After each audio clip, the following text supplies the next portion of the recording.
I'm so happy to welcome my old friend Benedetto Lupo here to Kansas City. He's a great pianist, a wonderful musician, a great virtuoso who also has a special love for the music of Mozart. And he's going to be playing Mozart's Piano Concerto No. 18 on a program which showcases the music of Schubert and Mozart.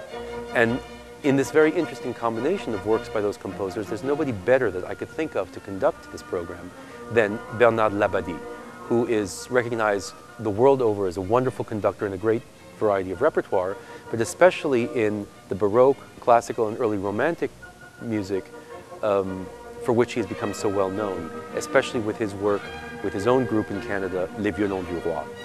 He's chosen two great symphonies by both Schubert and Mozart to begin and end the program. At the end is, of course, the 39th Symphony of Mozart, Crucial 543, in E-flat major.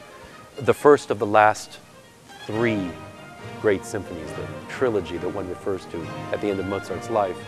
And this is a piece of unbelievable contrapuntal and structural genius. It is an extraordinarily difficult piece to play in terms of the technical challenges, even in Mozart's day, and yet one of the most loving and songful and exuberantly joyful pieces that Mozart wrote, even at a time of great distress in his life.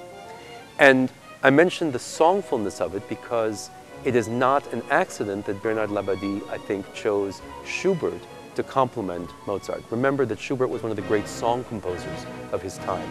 His legacy of hundreds of songs is really at the center of his output. And he, like Mozart, was very involved with the human voice. Mozart was, after all, a man of the theater and was first and foremost an opera composer. One can't understand the music of Mozart, not the quartets, not the piano sonatas, not the symphonies, without understanding his theatricality, his idea of drama. The 39th Symphony is that, but it is also a very vocal piece. And the Schubert Fifth Symphony, in its simplicity, in its honesty, and its emotional directness, is really an extended song. And that is a perfect foil, both to understand Schubert and his relationship to Mozart, and to understand why the Schubert Symphony and the Mozart Symphony fit so well on this program.